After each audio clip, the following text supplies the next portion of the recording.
Hi students, welcome back to my YouTube channel. देखिए बच्चों, इस वीडियो में मैंने पोस्ट किया हुआ है क्लास 11th का बायोलॉजी का बॉटनी वाला पेपर, जिसमें मैंने बॉटनी का series A, series B and series C तीनों सीरीज़ पोस्ट किया हुआ है। जोलॉजी का जो पेपर है वो हम ए बी सी सीरीज़ तीनों नेक्स्ट वीडियो में डिस्कस करेंगे। तो इस वीडियो में हम बॉटनी का ए बी सी सीरीज़ देखने वाले हैं। तो टोटल नंबर ऑफ मार्क्स आपके पास 35 है, टोटल नंबर ऑफ क्वेश्चंस 14 है, ठीक है। और टाइमिंग आपके पास 1.5 आवर है, ठीक है। तो 1.5 घंटा आपके पास टाइम था। तो चलिए देखते हैं कि क्या क्या क्वेश्चन आपको शॉर्ट आंसर टाइप और लॉन्ग आंसर टाइप में आए हुए हैं। तो पहले हम सीरीज़ ए को देखते हैं कि कौन कौन से क्वेश्चन हमें यहाँ पर मिले हैं। तो चलिए section A of the series A, section A देखिए 1 मार्क्स ईच के क्वेश्चन है आपको 1 to 4। क्वेश्चन नंबर 1 है आपके पास, which part of the fruit is edible in mango. तो जो मैंगो फ्रूट है उसमें जो एडिबल पार्ट है वो क्या होता है, ठीक है, उसको हम क्या कहते हैं? तो उसको हम कहते हैं मीजोकार्प। तो इसका आंसर मीजोकार्प होना चाहिए था। क्वेश्चन नंबर 2 देखिए, name any to synthetic oxygens. तो सिंथेटिक ऑक्सीजन्स आपने पढ़े होंगे। एक हमारे पास होता है, उसको हम बोलते हैं 2,4-D और दूसरे को हम बोलते हैं IPA। एक और होता है alpha naphthalene acetic acid. 2,4-D का मतलब है 2,4-डाइक्लोरोफिनॉक्सी एस्टिक एसिड और IPA का मतलब है इंडोल 3 पायरविक एसिड और तीसरा आ गया अल्फा नेप्थलीन एस्टिक एसिड। तो आपको कोई से 2 सिंथेटिक ऑक्सीजन बताने थे। नाम थोड़े से इनके टफ थे, बट जिसने पढ़ा है वो आराम से कर सकता था ये क्वेश्चन। क्वेश्चन नंबर 3 देखिए आपके पास आया हुआ है, व्हाट इज फोटो पीरियडिज्म, ठीक है। तो फोटो पीरियडिज्म क्या होता है? It is response to the changes in daylight that enables plants to adapt to seasonal changes in their environment, ठीक है। तो ये डे लाइट की वजह से प्लांट्स का जो रिस्पॉन्स होता है डे लाइट के ऊपर, ताकि वो अडाप्ट कर सकें सीजनल चेंजेस जो आती हैं एनवायरनमेंट में, ठीक है। क्वेश्चन नंबर 4 देखिए, क्वेश्चन नंबर 4 जो आया हुआ था ये आया हुआ था हमारे पास पोटेंशियल के ऊपर। क्वेश्चन है, water potential of a solution is always, water potential of a solution is always. तो ये आपको ऑलरेडी याद होना चाहिए, जस्ट ऑब्जेक्टिव टाइप क्वेश्चन है कि वाटर का जो पोटेंशियल है सोल्यूशन में दैट इज ऑलवेज नेगेटिव, ठीक है। तो इसका आंसर आपको ए ऑप्शन देना था, negative. Water potential of a solution is always negative.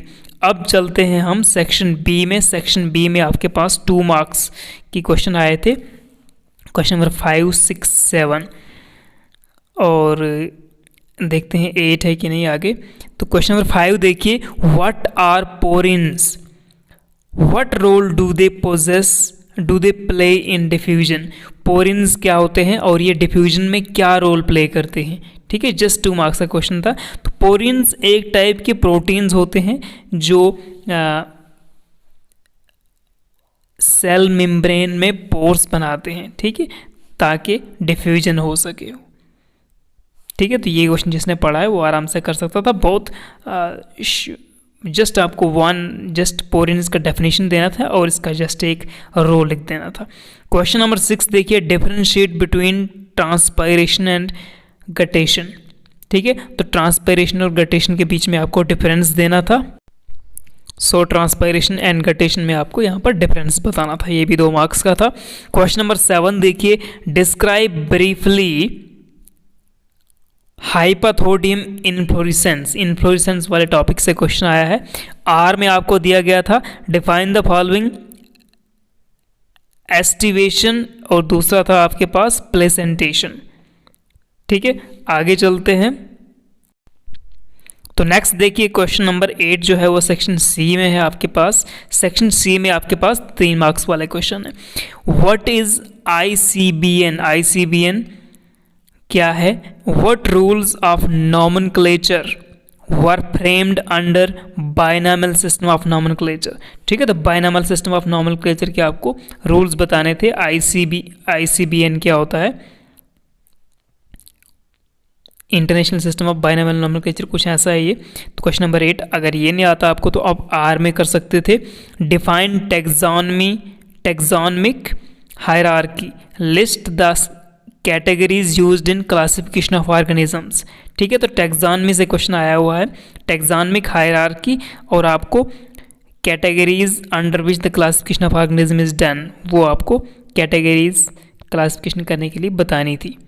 ठीक है, अब आगे देख क्वेश्चन नंबर 9 देखिए, what is phyllotaxy, explain and illustrate its types. Phyllotaxy क्या होती है? फाइलोटैक्सी ये होता है अरेंजमेंट ऑफ लीव्स। ठीक है, arrangement of the leaves on the stem of a plant, उसको हम फाइलोटैक्सी कहते हैं आई थिंक। ठीक है, तो इसके आपको इसको थोड़ा एक्सप्लेन करना था और इसकी टाइप्स भी बतानी थी। Question number 10, distinguish between green, brown and red algae on the basis of distribution, types of pigments and reserve food. ठीक है, तो आपको डिफरेंस बताना था green, brown and red algae के बीच में, किस बेसिस पे? Distribution, types of pigments and reserve food. ठीक है, ये question number 11, what are vascular bundles, what are their different types. ठीक है, तो वेस्कुलर बंडल्स क्या होते हैं? वेस्कुलर बंडल्स दीज आर ये arrangements of xylem and phloem होते हैं।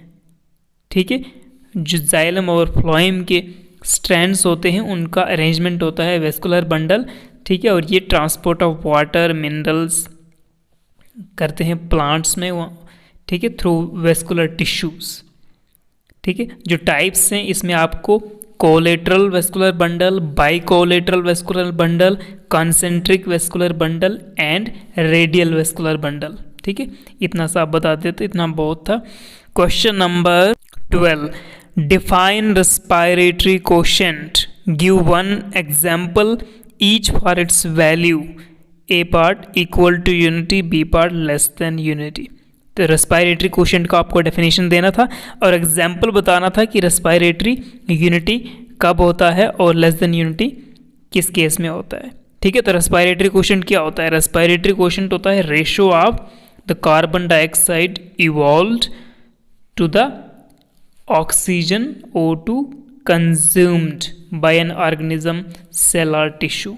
ठीक है, मतलब ये ratio of carbon dioxide evolved to the oxygen consumed. ठीक है, तो इसको हम लिखते हैं RQ is equal to CO2 evolved बटा O2 कंज्यूम्ड। ठीक है, जो एग्जाम्पल्स हैं A और B के लिए जो आपको देनी पड़ेंगी, A और B पार्ट के लिए, उसमें आपको यूनिटी के बराबर, मतलब रेस्पिरेटरी कोशेंट 1 कब होता है, ये किसके लिए होता है? ये होता है कार्बोहाइड्रेट्स के लिए। तो A का आंसर आपको कार्बोहाइड्रेट्स देना था। B में इसने बोला है कि लेस देन यूनिटी किसके लिए होता है? तो फैट्स और प्रोटीन्स, फैट्स एंड प्रोटीन्स जो हैं उनके लिए जो रेस्पिरेटरी कोशेंट है वो लेस देन यूनिटी होता है, मतलब लेस देन 1 होता है। ठीक है, तो ये था आपका क्वेश्चन नंबर 12। तो देखिए अब हमारे पास सेक्शन डी है। सेक्शन डी में आपके पास 5 मार्क्स के 2 क्वेश्चन आए हुए हैं। तो क्वेश्चन नंबर 13 देखिए, ये क्वेश्चन बहुत रिपीट होता था, मैंने आपको बहुत बार बोला भी था स्टूडेंट्स को कि ये क्वेश्चन इस बार फिर से रिपीट होगा। लास्ट ये मेरे ख्याल में आई थिंक सॉफ्ट जोन में भी आया था, और उससे पहले जो आप 2022 का पेपर देखो, 21, 2020, 2019, तो ये क्वेश्चन बड़ा क्वेश्चन है और इम्पॉर्टेंट क्वेश्चन है, ये रिपीट होता रहता है। तो क्वेश्चन है आपके पास, What criteria was used by R.H. Whittaker for classifying organisms into kingdoms? With the help of phylogenetic tree, describe the evolutionary relationship among the various kingdoms. ठीक है, तो R.H. Whittaker का आपको क्राइटेरिया बताना था, क्लासिफिकेशन बतानी थी, 5 किंगडम क्लासिफिकेशन उसने किस क्राइटेरिया के बेस पे दिया था, और आपको थोड़ा फाइलोजेनेटिक ट्री, ठीक है, एक ट्री टाइप बना के दिखाना था कि रिलेशनशिप बिटवीन वेरियस किंगडम्स क्या है।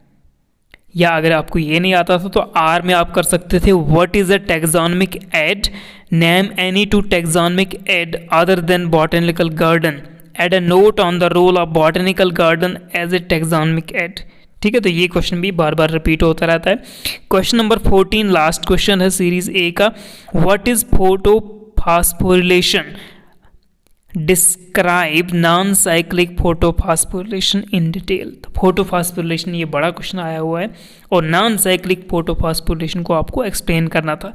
ठीक है, अगर ये नहीं आता आपको तो आर में आपके पास आया था who discovered the citric acid cycle, explain its major steps.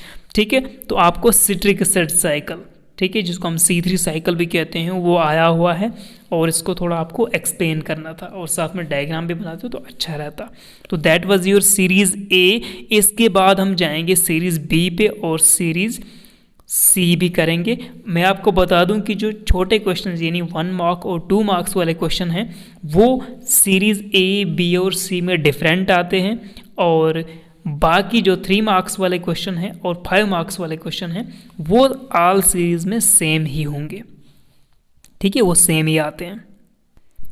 So this is series B. Series B में आपके पास हम देखने डायरेक्टली हम जाते हैं सेक्शन ए में कि आपके पास 1 मार्क्स ईच के क्वेश्चन क्या क्या आए हुए हैं। तो यहाँ पर देखिए आप सेक्शन ए पहला आपके पास आया हुआ है। वहाँ सीरीज ए में आपके पास क्या आया था, वहाँ पर आया था कि मैंगो का जो एडिबल पार्ट उसको क्या कहते हैं। बस वहीं उसके ही साइड से क्वेश्चन आया हुआ है कि define a false fruit. False fruit क्या होता है? ठीक है, तो फॉल्स फ्रूट एक ऐसा फ्रूट है जिसमें जो उसका फ्लैशी पार्ट होता है ना, उसका कुछ हिस्सा औरी के बजाय कुछ एडजेसेंट टिश्यू से बनता है। ठीक है, तो इसको आप डेफिनेशन कहते हैं कि a fruit in which some of the fleshy part is not derived from the ovary but some adjacent tissue exterior to the carpel. इसको हम सीडो फ्रूट भी कहते हैं, मतलब false fruit. Pseudo means false, pseudo fruit बोल दीजिए आप, या सीडो कार्प भी कहते हैं इसको। स्ट्रॉबेरी हो गया, पाइनएप्पल हो गया, पियर, मलबेरी, एप्पल एट्सेट्रा, ये सारे सीडो या फॉल्स फ्रूट्स हैं। ठीक है, तो आप एग्जाम्पल भी दे सकते थे 1-2 साथ में। ठीक है, क्वेश्चन नंबर 2 आया हुआ था which growth regulator is also known as stress hormone. ठीक है, ये stress hormone botany as well as zoology दोनों जगह से है, लेकिन हम यहाँ पर बॉटनी का पेपर है तो प्लांट्स के केस में किस रेगुलेटर को हम किस ग्रोथ रेगुलेटर को स्ट्रेस हार्मोन का नाम देते हैं। तो इसका आंसर होने वाला था आपका दैट इज एब्सिसिक एसिड। ठीक है, तो abscisic acid is also called stress hormone of plants. ठीक है, क्योंकि ये क्या करता है, ये प्लांट्स की टॉलरेंस को इंक्रीज करता है अगेंस्ट वेरियस स्ट्रेसेस। ठीक है, क्लोजर ऑफ स्टोमेटा हो गया, सीड डॉर्मेंसी हो गया, एक्सेलेरेशन ऑफ सेंसेंस हो गया। ठीक है, ये रिस्पॉन्स रेगुलेट करता है एब्सिसिक एसिड। ओके, वेयर अगर जोलॉजी पेपर में ये क्वेश्चन आता तो वहाँ पर स्ट्रेस हार्मोन क्या होता है, कार्टिसोल। लेकिन ये बॉटनी का केस है तो बॉटनी के लिए आपको आंसर देना था एब्सिसिक एसिड। ठीक है, क्वेश्चन नंबर 3 देखिए। क्वेश्चन नंबर 3 जो है इसने बोला है वेर्नलाइजेशन। What is वेर्नलाइजेशन? तो वेर्नलाइजेशन क्या होता है? It is the process by which plants use a prolonged cold period winter to promote flowering. ये एक प्रोसेस होता है जिसको यूज करते हैं प्लांट्स, यूज करते हैं prolonged cold period winter to promote flowering के लिए कोल्ड पीरियड विंटर। ठीक है, उसमें थोड़ा प्रोलॉन्ग्ड केस है, उसको हम वेर्नलाइजेशन कहते हैं। बॉटनी और जोलॉजी के बच्चे इसको अच्छे से जानते हैं। क्वेश्चन नंबर 4 को अगर आप देखेंगे that is water potential of pure water. Pure water का वाटर पोटेंशियल क्या होता है? हमेशा negative, positive, zero, none of these. ठीक है, तो इसका आंसर 0 ही आना चाहिए। कुछ केसेस में लेस देन 0 भी दिखाया गया है या कुछ केस में पॉजिटिव, बट इसका आंसर आई थिंक 0 ही हो सकता है। ठीक है, बॉटनी वाले सर आपको अच्छे से बता सकते हैं अगर आपने पढ़ा है या बुक में पढ़ा है तो इसका आंसर आई थिंक ऑलवेज 0। ठीक है, अब चलते हैं हम नेक्स्ट सेक्शन बी पे। सेक्शन बी में देखते हैं कि सीरीज बी के केस में सेक्शन बी में क्या क्वेश्चन आए हुए हैं। सेक्शन बी में देखो क्वेश्चन नंबर 5 आपके पास आया हुआ है, describe the process of plasmolysis and deplasmolysis in plant cells. ठीक है, तो प्लाज्मोलाइसिस और डीप्लाज्मोलाइसिस को आपको यहाँ पर बताना था। जस्ट 2 मार्क्स का क्वेश्चन था तो थोड़ा थोड़ा लिखना था आपको। Question number 6, differentiate between stomata and hydathode. ठीक है, तो स्टोमेटाज क्या होते हैं? स्टोमेटाज आपको ऑलरेडी पता है, stomata these are very small pores. ठीक है, जो लीव्स में होते हैं और जो यंग स्टेम्स होती हैं वहाँ पर भी ये पाए जाते हैं स्टोमेटा। ये बाहर से गार्डेड होते हैं गार्ड सेल्स से। ठीक है, और उसके बाहर से सबसाइडरी सेल्स भी होता है। तो जो आपका हाइडाथोड होता है, ये हाइडाथोड कहाँ पाए जाते हैं? ये पाए जाते हैं टिप ऑफ लीव्स। ठीक है, लीव्स की टिप या मार्जिन जिनको हम बोलते हैं वहाँ पर होते हैं हाइडाथोड्स। और इनके जो बाहर से सबसाइडरी सेल्स होते हैं वो एब्सेंट होते हैं। स्टोमेटा के केस में वो प्रेजेंट होते हैं। स्टोमेटा जो होते हैं ये दिन को ओपन रहते हैं। ठीक है, they are open in the daytime और नाइट टाइम ये क्लोज रहते हैं। हाइडाथोड्स जो होते हैं ये ऑल टाइम ओपन ही रहते हैं। ठीक है, जो आपका स्टोमेटाज ये क्या करते हैं? ये ट्रांसपायरेशन में आपको हेल्प करते हैं और एक्सचेंज ऑफ गैसेस वगैरह। लेकिन जो हाइडाथोड्स हैं वो उस केस में आपको बताना था कि वो गटेशन में आपको गटेशन इन प्लांट्स। ठीक है, वहाँ पर उनका यूज़ है, प्लांट्स उसका यूज़ करते हैं। तो ये था आपके पास स्टोमेटा एंड हाइडाथोड का डिफरेंस। ठीक है, तो सीरीज ए में उसने क्या दिया था? उसने ट्रांसपरेशन और गटेशन दिया था। तो वहीं से ये क्वेश्चन भी है, जस्ट थोड़ा साइड से है। और सीरीज सी को अगर देखेंगे तो वहाँ पर भी आपको इसी लेवल का और इसी एरिया से क्वेश्चन मिलेगा। ठीक है, अब क्वेश्चन नंबर 7 देखिए, डिस्क्राइब ब्रीफली वर्टिसिलिस्टर इन्फ्लोरेसेंस। और आर में आया हुआ है मोनोडाइफिलस स्टेमन्स और एपोकार्पस गाइनेशियम। ठीक है, तो यहाँ पर भी इसने इन्फ्लोरेसेंस से क्वेश्चन पूछा है और नीचे कुछ डेफिनेशन बताए हैं। अब चलते हैं सेक्शन सी पे। सेक्शन सी में देखते हैं कि 3 मार्क्स के क्वेश्चन क्या आए हुए हैं। तो चले चलते हैं सेक्शन सी पे। सेक्शन सी में क्वेश्चन नंबर 8 को अगर देखेंगे आप तो वही क्वेश्चन है, 3 मार्क्स का क्वेश्चन, जो ICBN और बाइनॉमियल सिस्टम ऑफ नोमेनक्लेचर, आर में टैक्सोनॉमिक हायरार्ची, फाइलोटैक्सी, उसके नीचे एल्गी वाला क्वेश्चन। ठीक है, उनके बीच का difference, vascular bundles, respiratory quotient. आगे चलते हैं तो सेक्शन डी आपके पास फिर से वही RH विटेकर का क्लासिफिकेशन और ट्री बना के, थोड़ा फाइलोजेनेटिक ट्री बना के आपको एवोल्यूशनरी रिलेशनशिप दिखाना था वेरियस किंगडम्स के बीच में। आर में टैक्सोनॉमिक एड्स था और आगे ये वाला क्वेश्चन। और last question that is photophosphorylation और नॉन साइकिल को एक्सप्लेन करना था। और सिट्रिक एसिड साइकिल को किसने डिस्कवर किया वो लिखना था और इसके मेजर स्टेप बताने थे। अब हम चलते हैं सीरीज सी के ऊपर और देखते हैं सीरीज सी में आपके पास क्या क्या आया हुआ है। तो सीरीज सी का देखिए, चलिए देखते हैं इसका सेक्शन ए। तो सेक्शन ए में देखिए यहाँ पर भी फ्रूट से ही क्वेश्चन आएगा। What type of fruit is mango?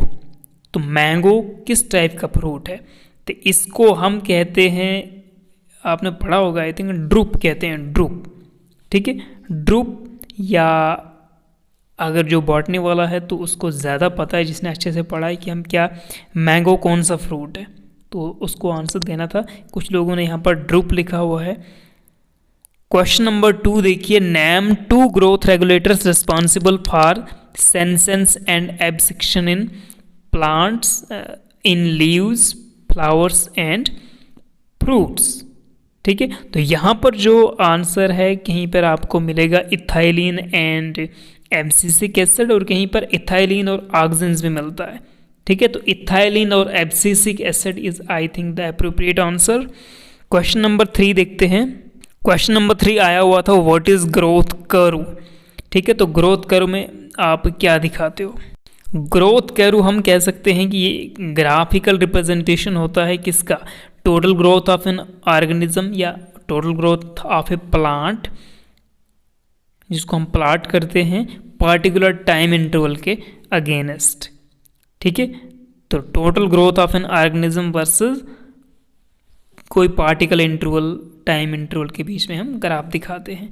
और आपको पता होगा प्लांट ग्रोथ कर्व जो होता है वो सिग्माइड होता है, या उसको हम एस शेप्ड कर्व भी कहते हैं। ठीक है, क्वेश्चन नंबर 4 देखिए, as compare to land plants osmotic pressure of aquatic plants is low, high, equal या वेरी करता स्पीशीज टू स्पीशीज। ठीक है, तो यहाँ पर जो प्लांट्स अगर आप देखोगे ना, प्लांट्स के केस में तो सबसे ज़्यादा ऑस्मोटिक प्रेशर होता है हेलोफाइट्स का। ठीक है, उससे कम होता है ज़ीरोफाइट्स, उससे कम मीज़ोफाइट्स और सबसे कम हाइड्रोफाइट्स का। हाइड्रोफाइट्स जो होते हैं वो एक्वेटिक प्लांट्स होते हैं, उनको हम हाइड्रोफाइट्स कहते हैं। और हाइड्रोफाइट्स का सबसे कम ऑस्मोटिक प्रेशर होता है। तो ये जो ऑप्शंस हैं इनके हिसाब से I think low osmotic pressure आना चाहिए था। लैंड प्लांट्स के निस्बत जो एक्वेटिक प्लांट्स हैं उनका ऑस्मोटिक प्रेशर कम होता है। कुछ केसेस में हाई दिखाया है, कुछ केसेस में डी ऑप्शन यानी it varies from species to species वो भी दिखाया गया है।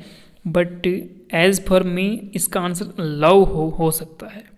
ठीक है, लव ऑस्मोटिक प्रेशर मतलब एक्वेटिक प्लांट्स का ऑस्मोटिक प्रेशर कम है और लैंड प्लांट्स का ऑस्मोटिक प्रेशर ज़्यादा होता है, क्योंकि जहाँ पर पानी की कमी है ना, पानी की ज़रूरत है प्लांट को वहाँ पे, तो वहाँ पर ऑस्मोटिक प्रेशर डाउन होता है।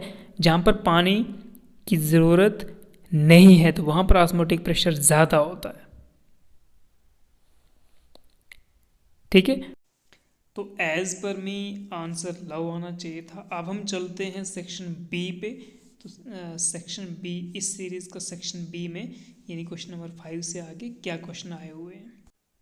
सेक्शन बी को देखिए, क्वेश्चन नंबर 5 है आपके पास, demonstrate the behaviour of a plant cell when placed in a hypotonic solution. Hypotonic solution, ये बहुत सिंपल क्वेश्चन दिया था उसने और अच्छा भी था, एक इम्पॉर्टेंट क्वेश्चन है ये बॉटनी का।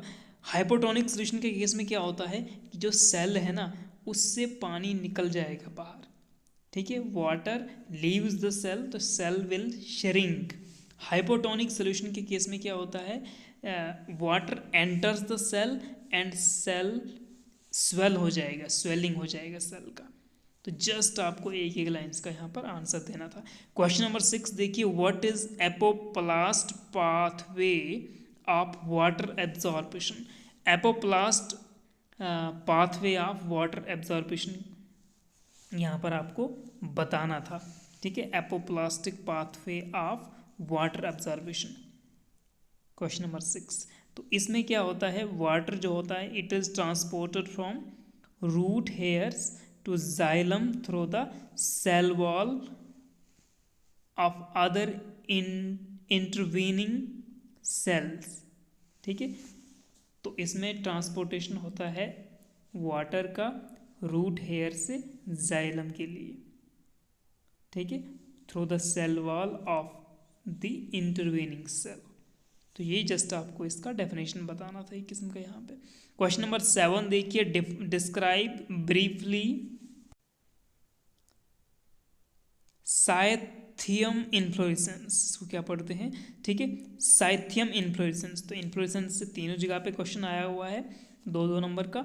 और आर में आपको डिफाइन करना था मोनोचेसियल साइम और टिपिकल रेसीम।